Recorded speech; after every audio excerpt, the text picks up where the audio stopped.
I recently received a last-minute invitation to an acquaintance's birthday lunch. It wasn't someone I knew well, but I figured, why not?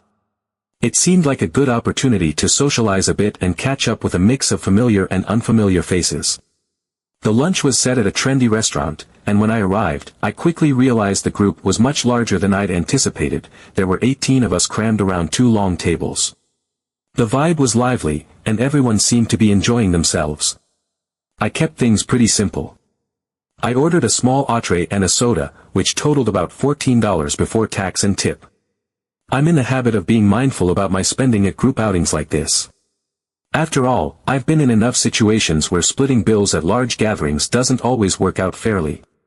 When the check arrived, I already had my phone ready to calculate my total and Venmo my share, $14, plus tax and a 22% tip automatically added for large groups. That brought my portion to $18, all said and done. But then, as the check hit the table, things took an unexpected turn. One person, someone sitting at the far end of the table who I barely knew, grabbed the check and loudly announced, "Let's just split it evenly." There wasn't much room for discussion, and no one really objected at the moment. I thought about speaking up, but I hesitated. It all happened so fast. The waiter had even said he could process up to 6 cards, and it would have been perfectly manageable to divide the bill among smaller groups. On top of that, there were natural divisions in the group. Some people clearly came in pairs and shared dishes, while others had ordered individually like I did. It could have been simple. But no, apparently, that wasn't the plan. The acquaintance-turned-host who'd claimed responsibility for handling the bill made it clear she wasn't interested in the hassle of calculations. Instead, she determined that we would all Venmo her $40 each to cover the total. $40. I was stunned. I mean, $40 per person. For lunch. I knew what I had ordered, and there was no way my small entree and soda added up to anywhere near that amount. I glanced around the table, particularly at the group on my side. Most of them seemed to have ordered similarly modest meals, salads, sandwiches, a few appetizers. There was no way their totals were anywhere close to $40 either. But then I thought about the other end of the table. That was where the drinks were flowing freely. Cocktails, glasses of wine, maybe even a bottle or two being shared.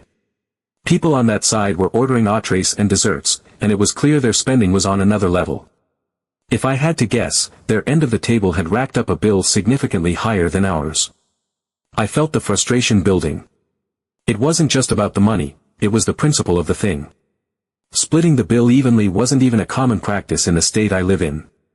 Typically, people pay for what they ordered, and large groups figure it out without sticking anyone with an unfair share. That's just how it's done here. So, to see this person not only ignore that but to ask everyone to overpay so she could avoid the effort of basic math? It didn't sit right with me. I considered my options. Normally, I'm the kind of person who will just suck it up and pay more than I owe in situations like this. I tell myself, it's the cost of socializing, or, it's just a little extra money, let it go. But this time felt different. This wasn't the first time I'd been in a situation where splitting a bill evenly meant being taken advantage of. It's a pattern I've noticed, and it's always people like me, those who order modestly and try to be mindful, who end up paying for the excesses of others. I didn't want to keep letting it happen. So, after thinking it through, I made a decision. I Venmo'd her $18, the amount I actually owed, including tax and tip. I figured if she reached out to me, I would explain. I'd tell her exactly what I ordered, show her the math, and offer to pay the difference if she could prove I owed more. But I also planned to make it clear that the situation wasn't fair. Why should I overpay by $22 to subsidize someone else's cocktails and desserts? If one of us had to lose out, why should it always be me? I knew there was a chance this could create some tension, but I felt justified in my choice. I wasn't the one who decided to handle the bill in such a careless way, and I wasn't the one who asked people to overpay. That was her call, not mine. If she didn't want to deal with the hassle, fine, but she shouldn't expect everyone else to shoulder the cost of her convenience. So far, I haven't heard back from her. Maybe she didn't notice, or maybe she's choosing not to address it. Either way, I'm not sorry. I'm tired of being the person who quietly overpays to keep the peace. This time, I stood my ground, and honestly, it feels kind of empowering. But I can't help wondering, was I wrong for doing this? Should I have just sucked it up and paid the $40, even if it felt unfair? I'm curious to hear what others think. Update 1. A few days after the lunch, I was going about my day when my phone buzzed with a Venmo notification. At first, I thought it was someone paying me back for something or maybe a random payment request for a small favor I'd forgotten. But when I opened the app, I saw a $22 request from none other than Sarah, the person who had taken charge of the bill at the birthday lunch. No message, no explanation, just a request. I stared at the screen for a moment, feeling a mix of annoyance and amusement. She hadn't even bothered to ask why I'd only sent $18 or tried to clarify the situation. Instead, she had just sent the request, expecting me to cough up the rest without question. It was a bold move, to say the least, but I wasn't going to let it slide without addressing it. I took a breath and decided to message her directly. I figured a polite, clear explanation would help smooth things over. I explained that I had only paid for what I ordered because I didn't think it was fair to split the bill evenly when some people had obviously ordered far more than others. I laid out the math, detailing exactly what I'd had, a $14 meal, the tax, and a 22% tip. I kept my tone civil, even friendly, because I wanted to avoid unnecessary drama. To my surprise, Sarah responded almost immediately. But her tone was far from friendly. Her message came across as condescending and hostile. She accused me of being cheap and claimed I had ruined the vibe of the lunch by not going along with the even split. According to her, it wasn't about the money, it was about doing what's expected in a group setting and maintaining harmony. She went on about how splitting the bill evenly was the norm for situations like this and implied that I was out of line for not going along with it. Her response hit a nerve. I had expected some pushback, sure, but the level of hostility she threw at me was unnecessary. I took my time before replying, choosing my words carefully. I told her that while I understood her perspective, I believed fairness was more important than blind conformity to some unwritten rule. I reiterated that people who ordered modestly shouldn't be expected to subsidize those who went all out, especially when the waiter had explicitly said we could split the bill in smaller groups. That's when Sarah dropped a bombshell that completely changed my perspective on the entire situation. She mentioned, almost as an afterthought, that the birthday person, the person whose lunch this supposedly was, didn't even know everyone at the table. Sarah had invited several people, including me, without consulting the birthday person. She had essentially padded the guest list, and in doing so, had added to the chaos and inflated the bill. I was stunned. Up until that moment, I had operated under the assumption that I'd been invited because the birthday celebrant actually wanted me there. I thought my presence at the lunch was intentional, not the result of Sarah deciding to pack the table with extra bodies for reasons I couldn't begin to understand. This revelation changed everything. Not only had I been overcharged for a meal I barely ate, but now I realized I wasn't even supposed to be there in the first place. The more I thought about it, the more absurd the whole situation seemed. Sarah had taken it upon herself to invite people without the birthday person's knowledge or consent. She had then decided to handle the bill in the laziest way possible, expecting everyone to split it evenly regardless of what they ordered. And when someone dared to push back, she had the audacity to call them cheap and accuse them of ruining the vibe. If anyone had ruined the vibe, it was her, with her poor planning and lack of consideration for both the birthday person and the guests. I felt compelled to make things right with the person whose birthday it actually was. I reached out to them privately, apologizing for attending without realizing I hadn't been invited directly. I explained that I had assumed Sarah was organizing the lunch on their behalf and hadn't meant to impose. To my relief, they were incredibly gracious. They told me they'd been confused about the large turnout but had assumed Sarah had handled everything. They thanked me for reaching out and assured me there were no hard feelings. The fact that Sarah had unilaterally decided to invite extra people, mishandled the bill, and then tried to guilt-trip me into overpaying felt like a slap in the face. It wasn't just about the money anymore, it was about the principle. Why should I have to subsidize a party I wasn't even truly invited to? Why should I let someone like Sarah dictate the rules when she clearly didn't have anyone else's best interests at heart? Update 2. A week after the chaotic lunch debacle, life had mostly returned to normal, and I had almost managed to stop thinking about the whole situation. That is, until I bumped into Lisa, one of the other guests from the lunch, at a local coffee shop. We weren't particularly close, but we exchanged the usual pleasantries, and before long, our conversation naturally veered toward the infamous lunch. I hadn't planned to bring it up, but something about Lisa's friendly demeanor made me feel like venting. I told her about the Venmo request Sarah had sent me, my decision to only pay what I owed, and the backlash I received from Sarah in return. As I finished my story, Lisa's expression shifted. She gave me a knowing look, the kind that immediately told me she had some information I wasn't privy to. "Oh, you didn't hear," she said, lowering her voice slightly. My curiosity was piqued, and I leaned in as she began to explain. Apparently, Sarah's behavior at the lunch had been even more underhanded than I'd realized. Lisa revealed that Sarah hadn't just taken charge of the bill out of convenience or laziness, she had done it for personal gain. Lisa had overheard Sarah whispering to someone at the other end of the table about adding a little extra for the effort. Sarah had padded the total to ensure that she wouldn't have to pay a cent for her own meal, or, based on how much alcohol had been ordered at her end of the table, her drinks. Essentially, Sarah had used the opportunity to scam the group, relying on social norms and peer pressure to pocket her convenience fee. Hearing this was like a puzzle piece clicking into place.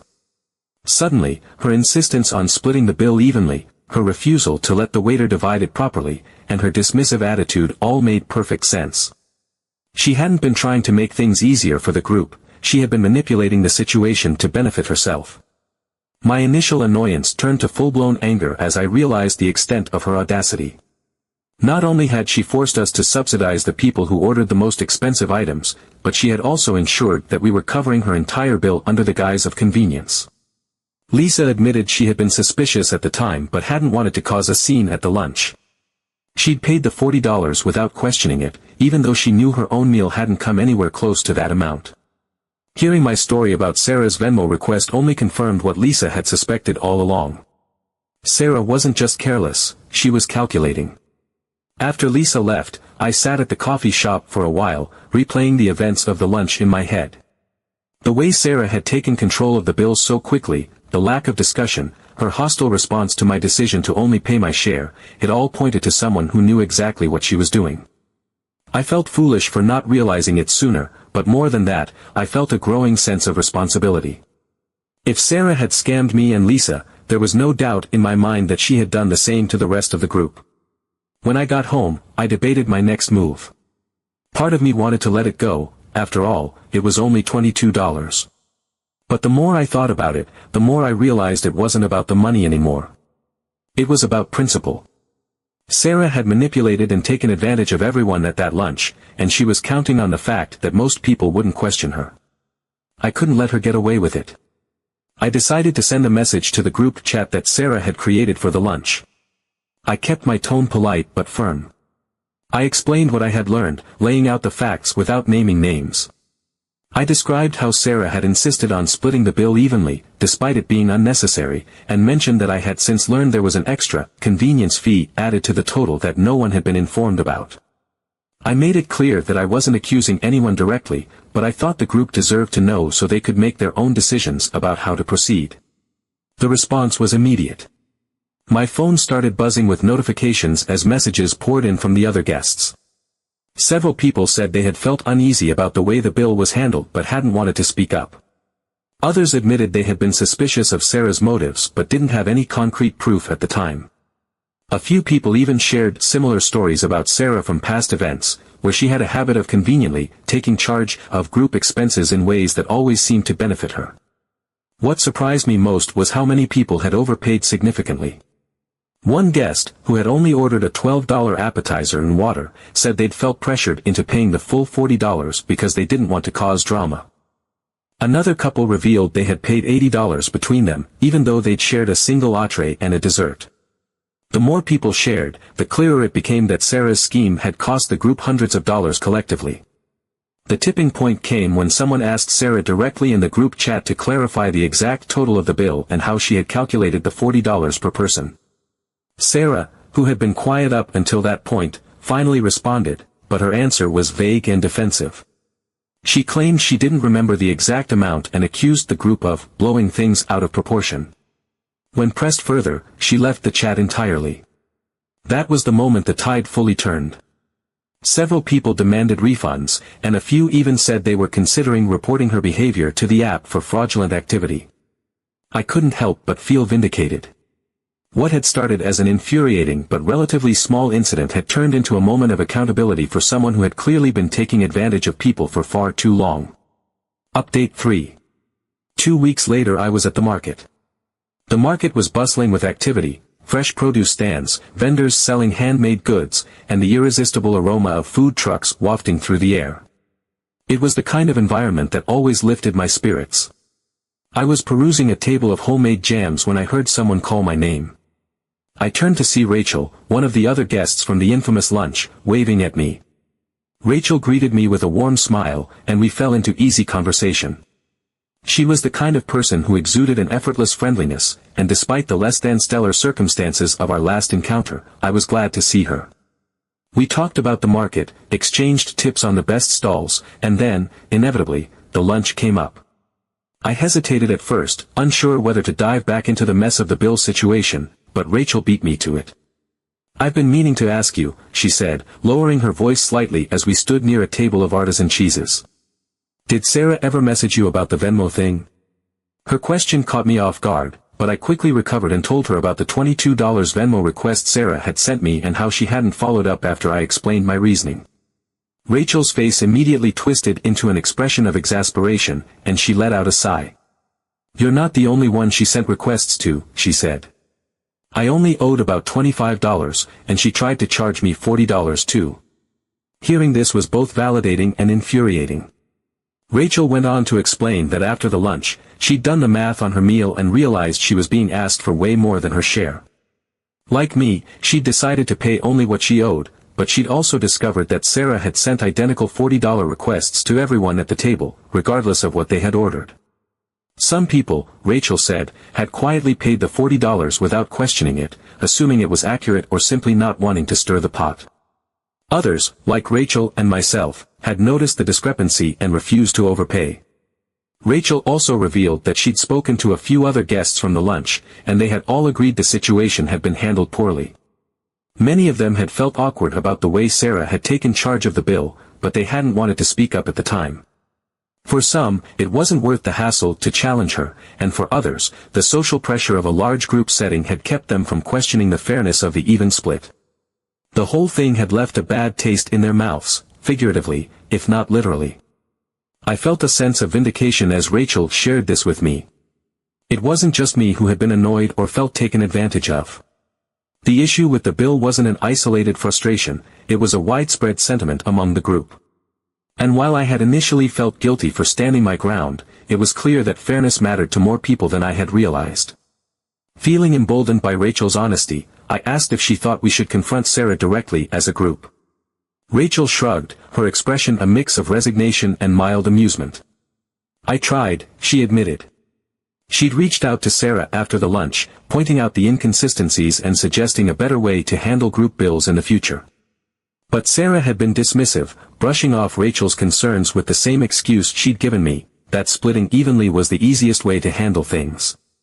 According to Rachel, Sarah didn't seem interested in feedback or fairness, she just wanted to avoid any extra effort, no matter how it affected everyone else.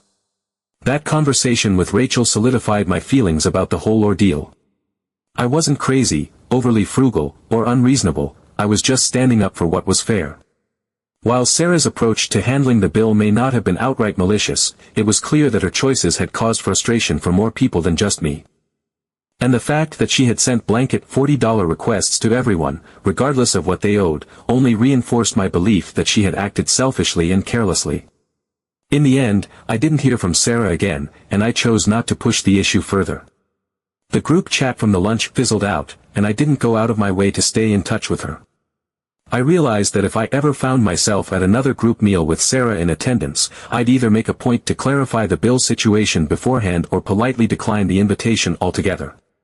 Some people just aren't worth the stress. But the story doesn't end there. After our chat at the farmer's market, Rachel and I decided to grab coffee at a nearby cafe. What started as a brief catch-up turned into a 2-hour conversation about everything from work to hobbies to the best local spots to eat. It turns out we had a lot in common, and we exchanged numbers before parting ways. Since then, we've stayed in touch and even hung out a few times. What began as an awkward and frustrating group lunch ended up leading to an unexpected new friendship, which felt like the ultimate silver lining. Update 4. A few weeks after the whole drama with the lunch, Rachel suggested we gather at a cafe, but this time without Sarah. We decided to meet at a cozy local spot where everyone could order whatever they liked. Rachel invited only a few people from that unfortunate lunch, those who, like us, were frustrated with how the bill had been handled. When we got together, the atmosphere was completely different. No one felt pressured or uncomfortable. We all ordered what we wanted, knowing that everyone would pay for their own meals. When it was time to settle the bill, the waiter calmly split it into separate checks, and everyone paid their share without any issues. No arguments, no awkwardness, no convenient methods that worked for one person at the expense of others. This meetup was a stark contrast to the tense lunch with Sarah. We laughed a lot, discussed fun topics, and genuinely enjoyed our time together. It was clear that no one missed her presence. Everyone agreed that spending time with a like-minded group like this was much more enjoyable. Afterward, we decided to meet up like this more often, in small groups where everyone was on the same page. It was simpler, fairer, and far more pleasant. That evening, for the first time in a while, I felt that it was possible to simply enjoy being in the company of others without any hidden agendas or unpleasant surprises. And you know what? That's exactly how it should be.